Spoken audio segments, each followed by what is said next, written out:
Dios les bendiga a mis amados hermanos, bienvenidos a Resurrección. Una vez más estamos aquí tratando de agradar el corazón de Dios. Hoy vamos a tocar un tema un tanto complicado de poder explicar y creo que también un poco complicado de poder entender.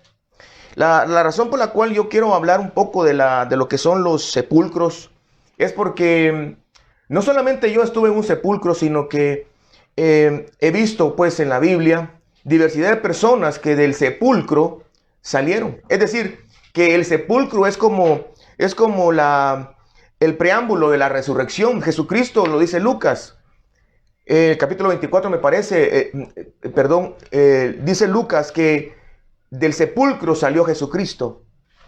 Dice Juan capítulo 11 que del sepulcro salió Lázaro. También dice la Biblia en Mateo, creo que 27, 53, 52, dice que los sepulcros se abrieron cuando el Señor resucitó. Se abrieron los sepulcros y algunos santos del antiguo pacto se levantaron y visitaron a algunas personas. También dice el apóstol Pablo que en Tesalonicenses dice que la espera de los muertos en Cristo, los cuales van a resucitar primero, salen de los sepulcros. Es decir, que veo a los sepulcros como una sala de espera para la resurrección. Y no solamente es el hecho que yo viví en un sepulcro, estuve en un sepulcro, sino la experiencia que tuve yo dentro de un sepulcro es lo que a mí me motivó a que en esta noche habláramos un poco acerca de lo que sucede en el sepulcro. Por eso el tema se llama En el sepulcro. Otro aspecto importante que es digno de considerar es que todos los sepulcros estaban tapados con algo. Y la Biblia menciona que el sepulcro de Jesús estaba tapado con la misma tapadera, por decirlo así, que la de Lázaro. Eran piedras. Usted me dirá, sí, pues es lo normal que se tapen, sí, pero eso tiene un indicativo del sepulcro. Pero, porque si usted no sabía, hay sepulcros que no se tapan, hay sepulcros abiertos, la Biblia lo menciona. Hay sepulcros generacionales, es decir, que en los lugares en donde fue a morir el abuelo, va el padre y va a ir el hijo y seguramente el nieto. Es decir, hay sepulcros que son generacionales, que se transmiten de generación en generación. Eso también la Biblia lo menciona. Por esa razón es que cuando Jesús fue a enterrarlo, fueron a enterrarlo, no se le metió en un sepulcro, no se le introdujo en un sepulcro ya usado, sino dice la Biblia en dos evangelios que el sepulcro de él era nuevo, nunca había sido usado, de José de Arimatea. Pero estas son algunos pincelazos de lo que nos conlleva el hablar de los sepulcros. Hay sepulcros que son para reyes, hay sepulcros que fueron tallados o labrados por las mismas personas. Es más, dice la Biblia que hay sepulcros que eran de los hijos de David. Eso dice la Biblia, que había sepulcros específicos para un tipo de hijos, un tipo de hijos de reyes, un tipo de personas. Es decir, cuando hablamos de los sepulcros estamos hablando de algo muy general. Pero más que eso, yo quisiera hoy llevarte, si Dios me da la oportunidad, quisiera explicarte un poco acerca de qué es un sepulcro, cómo uno puede llegar al sepulcro y tal vez la más importante es ¿para qué es el sepulcro? Y para eso yo quisiera que me acompañes, si fuera posible, que me acompañes aquí a la pizarra. Yo estuve tratando de hacer algunas anotaciones para que tú me puedas entender. Y por favor, tenme un poco de paciencia, porque esto que vamos a hablar un poco es un tema doctrinal que si usted no lo ha escuchado puede que le caiga un poco de confusión, pero esto necesito hablarlo para que culminemos hablando del sepulcro y ministrar lo que el Señor ha puesto en mi corazón poder ministrar para su vida. Primero quiero decirle que según Primera de Tesalonicenses capítulo 5 versículo 23, dice la Biblia que nosotros somos espíritu, alma y cuerpo. Bueno, el apóstol Pablo dice literalmente que el mismo Dios de paz os santifique por completo, espíritu, alma y cuerpo, y que seamos irreprensibles hasta la venida, hasta la parucía del Señor Jesús. Esto a nosotros nos da la enseñanza de que nosotros somos espíritus, somos alma y somos cuerpo. Es decir, que esto es lo que es nuestro ser integral. Nosotros no solamente somos lo que ven nuestros ojos, nosotros también, nosotros también tenemos una parte que no se puede ver, que es el alma y que es el espíritu. Pero por favor, mire esto. Nosotros, dice Primera de Tesalonicenses 5:23, que somos espíritu, alma y cuerpo. Y tanto es de importante razón también decir por qué razón el apóstol Pablo primero menciona espíritu. Primero menciona espíritu. Nosotros estamos acostumbrados a decir somos cuerpo, alma y espíritu. Pero realmente el apóstol no se equivocó, porque el orden de los factores sí alteraría el producto. Es decir, que aquí sí se necesita hablar que fuimos primero espíritus. Y por esa razón el apóstol lo menciona, pero ahorita lo vamos a entender más adelante. Ok, ahora, si somos espíritu, alma y cuerpo, en esencia nosotros tenemos que de alguna manera entender que cuando nosotros morimos, cuando nosotros dejamos el cuerpo, como yo no sé si usted vio el anuncio del sepulcro, el anuncio hablaba de un cementerio. Y en el cementerio hay lo que se conoce como sepulcros. Y ahí nosotros colocamos los cuerpos de los espíritus, el cuerpo de los espíritus que lo han dejado. Es decir, ahí están el cuerpo sin espíritu. Ahí lo colocamos, en ese sepulcro terrenal, digamos, físico. Pero realmente, ¿qué es el sepulcro? Note esto. Entonces nosotros cuando morimos, según lo que dice el libro de Eclesiastés capítulo 12, versículo 7, Eclesiastés 12:7 dice que cuando uno muere, es decir, que cuando uno deja la vida aquí en la tierra, dice que el polvo, que es el cuerpo, el polvo vuelve al polvo, la carne, y el espíritu vuelve a Dios que lo dio.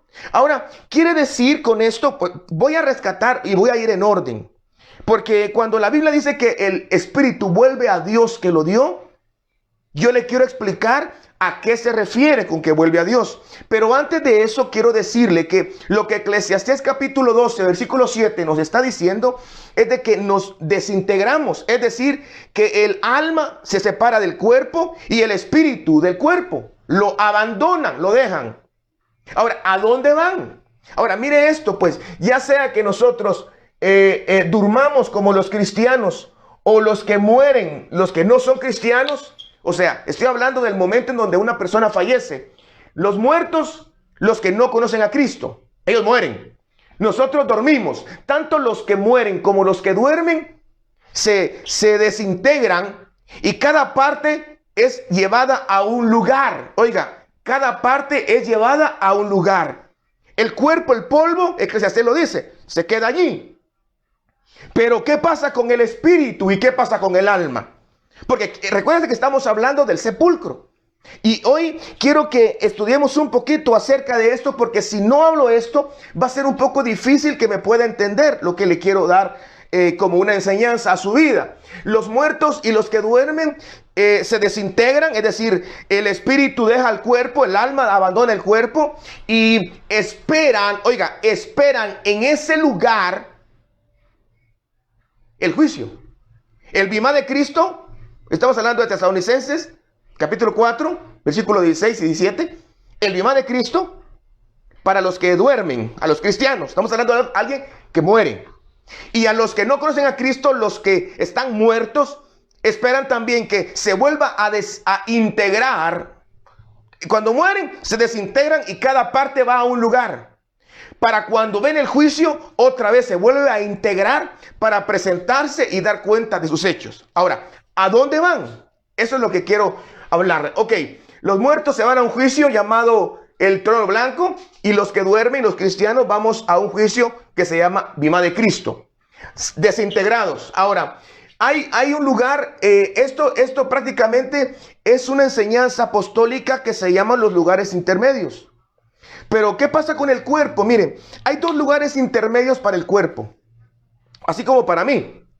No hablo de un cuerpo muerto o alguien que está en un cementerio. Me refiero a un cuerpo vivo, así como mío, así como usted. Hay dos lugares que son intermedios para el cuerpo.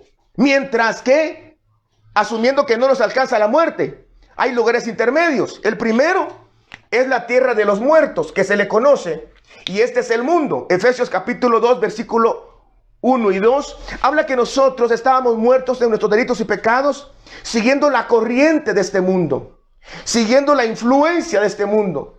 Efesios 2 dice que el mundo tenía una manera de operar, porque el mundo es muerte. Por eso se le conoce al mundo como la tierra de los muertos. Eso lo dice Efesios 2, del 1 al 2. Y el otro lugar, que es un lugar de paso, un lugar transitorio o un lugar intermedio. ¿Qué significa intermedio? Intermedio es que no es un lugar final. Como por ejemplo, el infierno no es un lugar final. El lago de fuego sí es un lugar final. Entonces, nosotros, si estamos vivos, nosotros tenemos dos lugares intermedios para esperar cuando el Señor nos llame. El primero es la tierra de los muertos, que es aquí en la tierra. Y el segundo lugar es la tierra de los vivientes. Ahora, ¿qué es la tierra de los vivientes? ¿Dónde está la tierra de los vivientes? ¿A qué se refieren con la tierra de los vivientes? ¿Uno puede ir ahí solamente cuando está muerto? No. Uno puede ir ahí cuando ya está con el Señor y el Señor viene. No. Le voy a hacer una medio explicación de esto.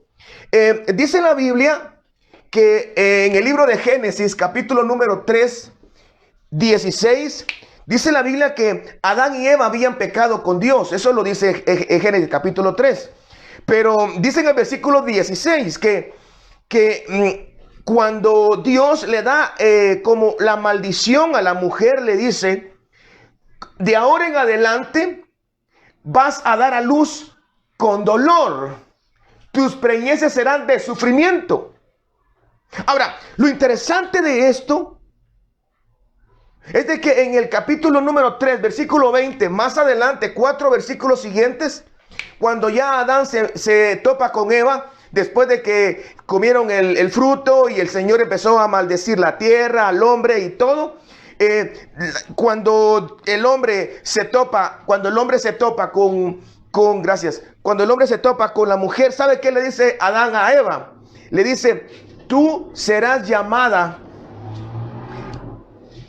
Eva, por cuanto eres. No le dice por cuanto serás, por cuanto eres madre de vivientes. Ahora, el versículo 16 y el versículo 20 nos están dando la idea de que Eva ya era madre, porque el Señor le dijo que con dolor iba a dar a luz, y que sus preñeces ahora iban a ser de sufrimiento. Y Adán le dice, como confirmando eso, Adán le dice a Eva: tú serás llamada Eva porque tú eres madre de vivientes.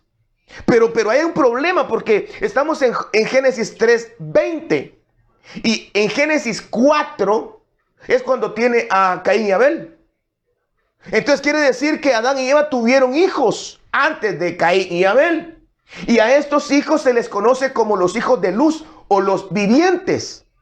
Es decir, que ellos tuvieron una vida familiar, digámoslo así. Adán y Eva tuvieron una vida familiar, tuvieron hijos dentro del huerto, porque Adán y Eva le está diciendo en Génesis 3, 16 y 20 que ella era madre de vivientes.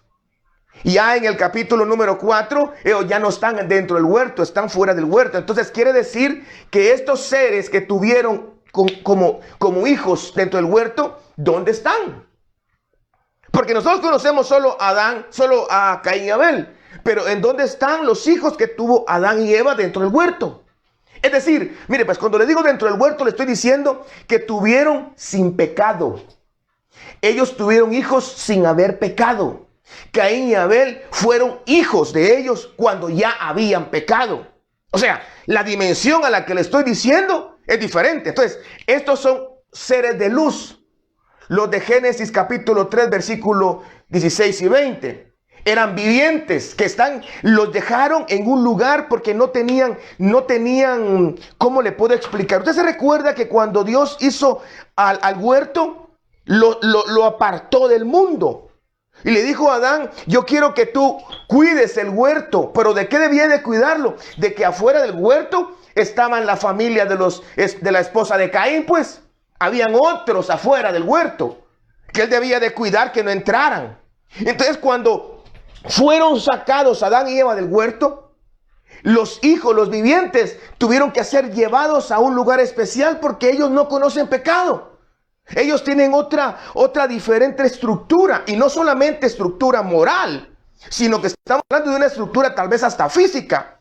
Pero mire qué interesante esto, porque a ese lugar en donde se quedaron estos vivientes que le estoy diciendo de Génesis 3:16 y 3:20, fue el lugar en donde Enoc también lo llevaron. Es decir, que la tierra de los vivientes es un lugar en donde no solamente están seres que no conocen pecado, sino que son seres que también tienen nexos o tienen cercanía, así como Enoc. Enoc era como nosotros. Los hijos de Adán y Eva, que no habían pecado, ellos, ¿cómo serían? Por eso les llamo yo seres de luz, porque la Biblia dice en Juan capítulo 1 que antes la vida de los hombres era la luz. Y en el libro de Levítico dice que ahora Dios ha dado la sangre a toda carne, porque ahí está su vida. Dice, porque la vida de toda carne en su sangre está. Pero antes la sangre no existía. Pareciera ser que antes corría sobre ellos o dentro de ellos la luz. Y por eso puede ser que por eso Jesús le anda buscando que seamos la luz del mundo. Aleluya. Bueno, entonces a ese lugar, a la tierra de los vivientes, también llevaron a este hombre llamado Enoc. Capítulo 5, verso 24, el libro de Génesis, dice que Enoc caminó con Dios y que Dios se lo llevó. ¿A dónde se lo llevó?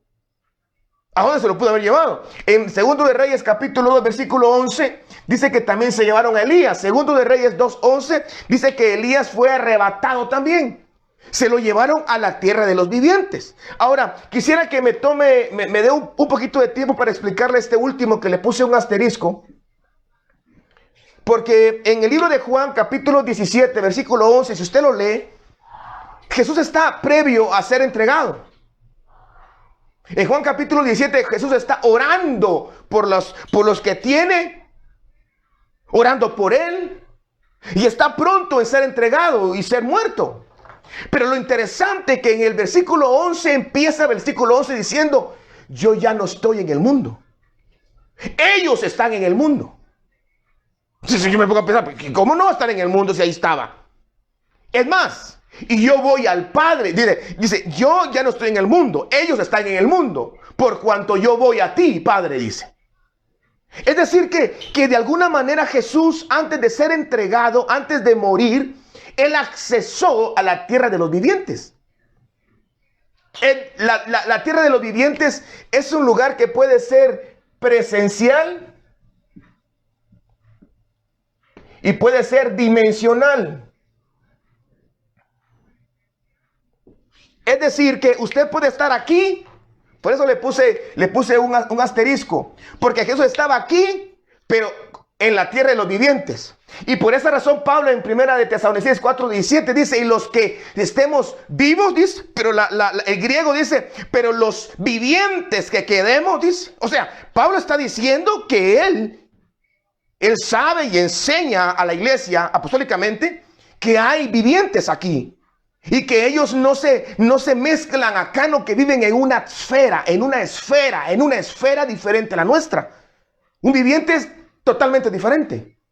No es un lugar físico únicamente, porque literalmente Enoc, Elías y los hijos de los hermanos de Caín y Abel, digámoslo así, ellos están en un lugar. Pero a ese lugar es al que Pablo y Jesús nos están enseñando que tenemos acceso estando aquí. Por eso es de que el cuerpo, mientras que no muera, tiene dos lugares intermedios. Dos lugares en donde está esperando un juicio, donde está esperando llegar a un lugar final nosotros. Porque no voy a creer que el lugar final del cuerpo nuestro está en la tumba. No, ese no es el lugar final. Ese es un sepulcro para este cacaste, este cuerpo. Pero si esa persona que murió era viviente, se fue para un lugar especial, que ya le voy a enseñar dónde es. Ok, bueno. Entonces el cuerpo tiene dos lugares que son lugares intermedios en donde podemos nosotros estar. Estamos hablando del sepulcro. Ya me van a entender por qué le hablo de esto.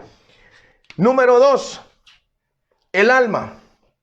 El alma, la Biblia la menciona como en el hebreo es la palabra nefesh. Porque ruach es espíritu. Nefesh es el alma y neshama es el entendimiento. Pero el punto no es este. El punto de lo que le quiero llevar es de que cuando la Biblia habla de sepulcro, está hablando de Seol o de Hades. La palabra Seol y Hades es la misma, solo que Seol es en el hebreo y Hades es en griego. Pero es el mismo y significa el lugar de los muertos. O el lugar en donde nosotros depositamos a los muertos. Pero esto lo vamos a dejar en una pausa. Porque aquí es donde me quiero centrar.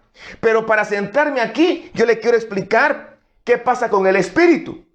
¿Qué pasa cuando una persona, hermano amado, fallece? ¿Qué pasa con su espíritu? Ya vimos que el cuerpo, si no está en la tierra de los vivientes, en la tierra de los muertos, vivo acá, hay un lugar especial. Es su espíritu y es su alma. Ok, en el espíritu. Bueno, fíjese que aquí es un poco más complicado porque tendríamos que estudiar algunas cosas. Primero quiero decirle que en el libro de Primera de Corintios, vamos a ver si aquí lo logro encontrar yo. Primera de Corintios, capítulo número 5. Me voy a llevar un tiempo, pero estamos bien. Primera de Corintios, capítulo número 5. Por favor, mire esto. 5, versículo 10. Dice...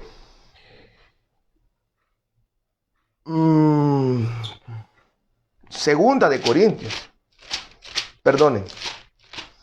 Segunda de Corintios 5:10. Dice: porque es necesario que todos nosotros compadezcamos ante el tribunal de Cristo. Es lo que estábamos hablando acá, de que todos vamos a compadecer al tribunal de Cristo. Ya sea que estemos en la tierra de los vivientes o que estemos en un lugar del espíritu. Pero miren lo que dice la otra parte: para que cada uno reciba según lo que ha hecho mientras estaba en el cuerpo, sea bueno o sea malo. Ahora, la pregunta es, mientras estaba en el cuerpo, ¿qué significa mientras estaba en el cuerpo? Es algo así como que yo te dijera, vamos a hacer un inventario del lugar donde tú trabajas, de ayer. Pero vamos a hacer el inventario específicamente mientras estuviste dentro de la empresa. Es decir, que te estoy dando por sentado que otro momento no me interesa. Me interesa el momento exacto en el que estuviste en la empresa. Algo así es esto. Lo que se va a tomar en cuenta es lo que hicimos mientras estuvimos en el cuerpo. O sea, en otras palabras, según lo que este versículo dice, que lo que hicimos fuera del cuerpo no nos van a juzgar, por lo menos en este juicio. Entonces quiere decir que nosotros estuvimos un tiempo sin ese cuerpo. O sea, no es loco pensarlo. Mire, si usted no me cree, por favor, váyase a Efesios capítulo 1. Miren lo que dice Efesios, pues. Miren lo que dice Efesios capítulo 1. Yo sé que usted se sabe de memoria este verso. Vamos a leer el versículo 3 y 4. Dice: bendito sea el Dios y Padre de nuestro Señor Jesucristo, que nos bendijo con toda bendición espiritual, que nos bendijo en los lugares celestiales en Cristo. Ah, sí, eso lo entendemos. Sí, claro, Dios nos bendijo a nosotros, qué bendición. Sí, pero miren lo que dice el verso 4. Según nos escogió en Él, antes de la fundación del mundo. O sea que la bendición que están hablando acá no es la bendición que le dieron a tu papá. Porque podemos decir, sí, Dios me bendijo, porque así como bendijeron a Abraham, estaban bendiciendo a Leví. Sí, está bien, porque yo bendigo ahorita a mi cuarta, quinta y sexta generación en el nombre de Jesús. Yo bendigo a tu 10ª generación, pero esto no está diciendo eso. Este está diciendo que la bendición que nos dieron no había existido, no habían hecho ni el mundo. Y a Dios había derramado una bendición sobre nosotros. Ahora, ¿cómo me puede explicar usted eso? Uniéndolo con lo que dice Corintios capítulo 5, versículo 10, va. No me cree. Bueno, vámonos un poquito de regreso a Corintios capítulo 5 y vamos a leer ahora el versículo número 6. Mire lo que dice. Así que vivamos confiados siempre, sabiendo que entre tanto que estamos en el cuerpo, estamos ausentes del Señor. Mire.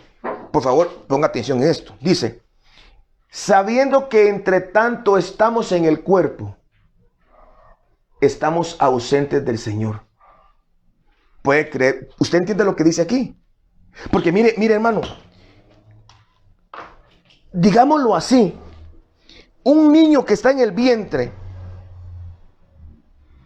a la hora de ya tener cuerpo y crecer, está cerca de él. Tiene la oportunidad de acercarse a Dios, tiene la oportunidad de servirle, de amarlo, de adorarle. Pero según lo que Pablo dice, no, que mientras están en el cuerpo, estamos ausentes. Y usted y yo pensamos que mientras que estamos en el cuerpo, podemos estar en presencia del Señor. Y Pablo dice lo contrario. Que mientras estamos aquí en el cuerpo, estamos ausentes. Pero no significa de que Dios nos olvidó.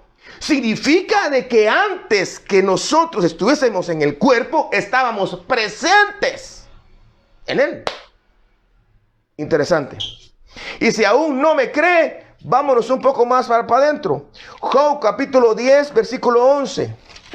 Uno de los libros que tiene mucha enseñanza respecto a este tema es el libro de Job.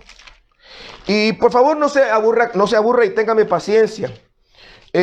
Job capítulo 10, versículo 11. Mire lo que dice. Solo escuche las palabras. No, mejor dicho, imagínese quién está hablando. Dice, me vestiste de piel y de carne, y me tejiste con huesos y nervios. Vida y misericordia me concediste, y tu cuidado guardó mi espíritu. O sea, no está diciendo, me vestiste con cilicio, me vestiste con mantos, me vestiste con túnica. No, dice, me vestiste con piel y carne. ¿Quién está hablando? El espíritu de Job. Entonces, todos estos versículos reflejan una sola idea. Que nosotros, y terminemos con Job 38. Es uno de mis favoritos. Job capítulo 38. Mire este versículo. Job capítulo 38 dice que Jehová convence a Job de su ignorancia. Mire cómo inicia. Aunque este es un título que un hombre lo puso, pero lo pusieron porque definitivamente el contexto esto lo que arroja. Pero dice, Jehová convence a Job de su ignorancia. En el versículo 4 dice, Dios hablándole a Job, le dice, ¿dónde estabas tú cuando yo fundaba la tierra? Házmelo saber si tienes inteligencia. Dios diciéndole a Job, ¿dónde estabas tú cuando yo estaba haciendo la tierra? ¿Dónde estabas tú, Job? Y le sigue diciendo, ¿dónde estabas cuando yo ordené el mar, cuando extendí sobre ella el cordel? ¿Dónde estabas tú cuando puse piedra angular? Y empieza a hablarle, preguntándole a Job, ¿dónde estabas? ¿Y sabe qué dice en el versículo número 21 de Job 38? Dios mismo respondiéndole a Job. Porque Job se quedó mudo, igual que usted y yo seguro. ¿Sabe qué le dijo?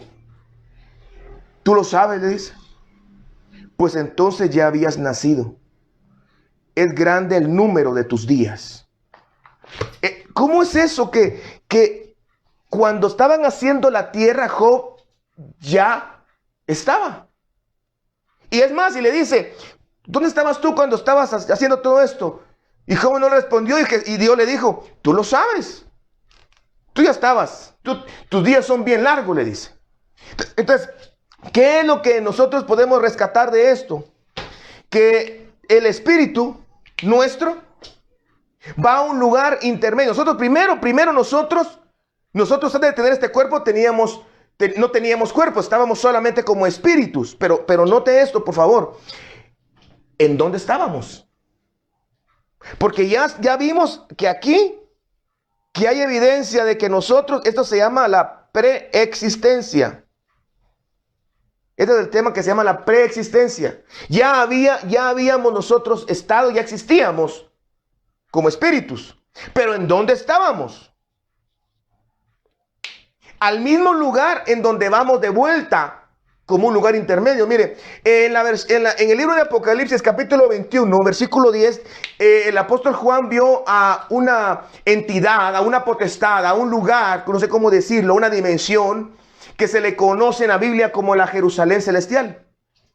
Este es el lugar en donde los espíritus de los cristianos van, cuando dice Eclesiastés 12:7, y que el espíritu vuelve a Dios, pero no regresa a Dios como vas para acá, vas para acá, y vas para acá. No vuelve a Dios así. Vuelve a Dios en el sentido que se va al depósito de donde salieron. Es decir, que la Jerusalén celestial es de donde nosotros venimos. Es el lugar en donde envía y recibe los espíritus de los buenos. En el libro de Gálatas, capítulo número 4, versículo 26, el apóstol Pablo, hablando de Agar, ¿se acuerda usted de la esclava y de la libre? Hablando de de las esposas, estas dos mujeres. Él dice que la Jerusalén celestial le llama madre. Interesante, porque Pablo dice, es la madre de todos nosotros. La Jerusalén celestial. Y los espíritus de los malos va a una entidad también espiritual que se le conoce como Babilonia celestial. La Babilonia, la que dice Apocalipsis 18:2 que se ha convertido. Miren qué interesante esto, porque quiere decir que antes Babilonia celestial no era guarida de demonios. Antes no era eso. Antes era una entidad que era diferente, pero se tergiversó, se contaminó. Y ahora todos los espíritus de las personas malas, cuando mueren y está esa desintegración, va a agarrar a este lugar llamado Babilonia. Y en Apocalipsis 17:5 le dice también madre. Mire qué interesante, porque tanto Jerusalén como Babilonia celestiales se les conoce en la Biblia como madres. A Babilonia y a la Jerusalén celestial. A esa entidad, o mejor dicho, a ese lugar, fue cuando Esteban lo estaban apedreando, ¿se recuerda? Dice que sus ojos puestos en el cielo, eso lo dice Hechos 7:59. Dice que le dijo, Señor, recibe mi espíritu. Y a donde iba el espíritu de Esteban es a esta entidad. Ahora, bueno, tengo todavía un tiempo para poderle explicar. ¿Por qué le tendría que hablar de esto por el sepulcro? Porque todo lo que usted entendió acá son lugares temporales, lugares en donde no se están para siempre, lugares en donde uno va a llegar, obviamente, y no puede salir hasta el momento en donde venga un juicio. Lo único que puede sacarlos de este lugar es el juicio, ya sea el bimá de Cristo o el gran trono blanco. Pero al igual que la tierra de los vivientes, que el Señor Jesús, si usted lo puede buscar, Juan 17:11, Él dijo, yo ya no estoy en el mundo. Pero Él estaba ahí parado. Pero ellos están en el mundo, les dijo. Dando a entender que Él, aunque estaba físicamente parado allí con ellos, Él había entrado a una dimensión de viviente. Él había entrado a ese lugar en donde es diferente el sistema. Es diferente la palabra, es diferente el fluir de la tierra de los vivientes a la tierra de los vivos. Mire esto. Y si usted revisa conmigo el Salmo capítulo 30, versículo 4, fíjese que este salmo es el que me impresionó al punto que me hizo escribir todo esto, porque David era un hombre que amaba al Señor. Y en el libro de Salmos, capítulo número 30, pero fíjese hermano, pásame ese cuaderno que está ahí, cuaderno. Perdón, hermanos. Fíjese que yo apunté aquí unas versiones y dice esta versión, dice, oh Jehová, hiciste subir mi alma del sepulcro, dísteme vida para que no descendiese a la sepultura. Es decir, que David está diciendo que él en vida estaba en el Seol. Él estaba parado gobernando, pero en un momento él visitó el Hades. Pero por eso le digo que al igual que Jesús, David pudo visitar el Hades en un momento de su vida. El Hades o el sepulcro es una dimensión, no es un lugar físico. Claro, puedes estar ahí presencialmente, tu alma en el Hades, o puedes estar dimensionalmente. Por ejemplo, David vivo fue al Hades. Y no me estoy refiriendo a las personas que ya murieron, hermanos. Me estoy refiriendo al cristiano nacido de nuevo, que se entregó a Cristo y que su espíritu ya lo resucitó. El Señor Jesucristo ya tuvo el parto gemelar y resucitó su espíritu y ahora puede alabar a Dios. Pero su alma está en el Hades. Su alma está en un lugar oscuro, en un lugar frío y en un lugar solo. ¿Por qué digo esto? Porque digo que en el alma uno se encuentra en lugares fríos. Porque yo no sé si usted sabía, pero hay un ejemplo en la escritura. Hay un ejemplo en la escritura del rico y Lázaro. Eso está en Lucas 16, capítulo 16, versículo 19 al 31. Ahí en el rico y Lázaro, los dos descendió su alma al sepulcro, al Hades. No se subió a la Nueva Jerusalén y tampoco están a tierra de los vivientes. Ellos fueron al Hades, al sepulcro. Ahí estaban los dos en lugares diferentes, porque déjeme decirle que el Seol del Hades se divide por lo menos en unas 3 partes, que la tenga en mi mente aquí ahorita, en unas 3 partes, si no 4 partes. Pero no es el punto. El punto, lo que quiero llevarte es de que es frío, porque en el Hades no hay alabanza. Es decir, que ahí no es que vamos a ir el alma. Llega un momento cuando el alma desciende al sepulcro, ya sea que estés vivo o que ya se desintegró tu cuerpo, es el mismo lugar, frío, porque no se siente la presencia de Dios en una alabanza. No creas que va a haber alabanzas ahí, mientras que estamos esperando, porque el sepulcro, igual que el cuerpo, la tierra de los vivientes, igual que la tierra de los vivientes, de los muertos, igual que Nueva Jerusalén, no creas que es para siempre.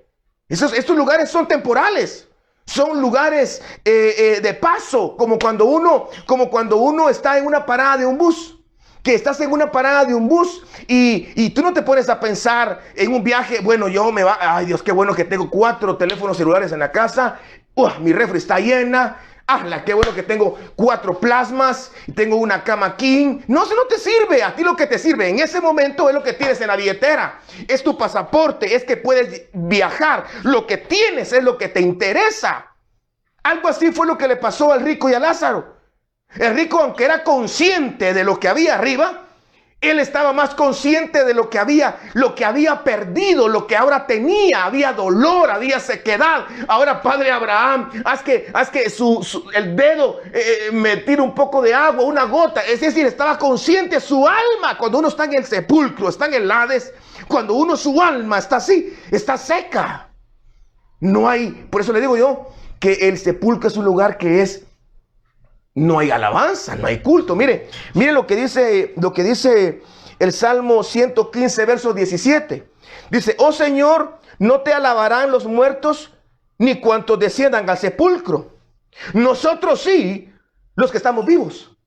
En el Salmo 115, 17, el salmista le dice: Señor, ahí en el sepulcro no te van a alabar. Los que te alabamos somos nosotros. En la versión Oso, en el Salmo 105 dice: porque en la muerte no hay memoria de ti, Dios. ¿Quién podrá alabarte en el sepulcro? Hermano, y en el Salmo 39, en la versión, la Biblia de las Américas, dice: ¿qué provecho hay en mi sangre si desciendo al sepulcro? ¿Acaso te alabará el polvo? ¿Anunciará tu fidelidad?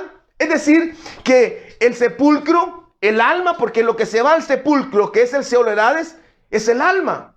Y ahí se puede ir no solo cuando mueres, sino igual que Jesús, puedes ir a la tierra de los vivientes vivo. Estando vivo, tú puedes accesar a ese lugar dimensional. Lo mismo es el sepulcro, que es el Hades y el Seol. Ahí puedes ir y vas a ir cuando se divida tu ser integral. Pero aquí vivo puedes descender al sepulcro. David estuvo ahí, eso lo dice el Salmo capítulo 30, versículo 3. Que él se sentía en el sepulcro. Dice, me has librado del sepulcro. Me has levantado del Hades. Dice, pero David no había muerto. Pero David, usted sabe que David había muerto reinando. No, él estaba vivo, pero había una parte de él que estaba tan destrozada que no sentía nada de alegría. Que lo que le traía el recuerdo de lo pasado era el dolor. ¿Por qué digo que es un lugar frío? Porque ahí no hay comunión con el Espíritu de Dios en el sepulcro. No hay comunión con el Espíritu de Dios. Es mentira, mire, yo mientras que estuve en la calle, en el sepulcro, ahí en ese lugar frío, no es como el calor de la alabanza, el calor de los hermanos, el calor del júbilo, el calor que ofrece el fuego de Dios, el calor que hay en la profecía. No, hay frío porque no hay nada de eso. Pero sí hay conciencia. Porque el rico le decía, padre Abraham, mira, haz esto, envía esto. Hay conciencia de lo que somos. A esa conciencia quiero apelar en esta noche en tu vida. A la conciencia que estás en un lugar frío. Vuélvete a Dios, amístate con Dios y tendrás paz, dice la Escritura. 2, es un lugar oscuro. Interesante, porque no me refiero a la oscuridad total, o mejor dicho, no me refiero a las tinieblas, me refiero a la oscuridad. Literalmente, una tumba se tapaba con una piedra. Pero a lo que me refiero es de que, aunque no había luz, ahí existía la luz. La luz entraba, pero entraba de una manera diferente. La administración es diferente. Si usted se recuerda, está Lázaro muerto allí. Lázaro muerto. Y ahí no había luz. Pero la luz entró porque vino y dijo, Lázaro, ven fuera. Y su voz entró hasta la tumba de Lázaro. ¿Viste? Pues, la voz entró a la tumba. Y él salió de la tumba. Ahora, con Jonás fue diferente. Porque Jonás, a él no lo llamaron. Jonás estuvo en la tumba. Eso dice Jonás capítulo 2. Y también lo dice los evangelios, hablando de la señal de Jonás. O sea, a Jonás no le dijeron, Jonás, ven fuera. ¿Sabe qué hizo Jonás? Jonás clamó desde el sepulcro. Entonces, no solamente hay luz porque la luz entra al sepulcro, sino que del sepulcro puede salir tu clamor. Si no te mandan a llamar, grítale a Dios. Si no hay alguien que te llegue a visitar, si no hay alguien que te llegue a evangelizar, si no hay alguien que te ponga las manos encima, tú busca esa presencia, tú esfuérzate por buscar a Dios. Eso es lo que nos está diciendo, es que puedes salir del sepulcro. Que aunque es un lugar frío, tú tienes conciencia. Aunque no hay alabanza, no hay júbilo, no hay nada. Porque así es el sepulcro, así es el Hades, frío.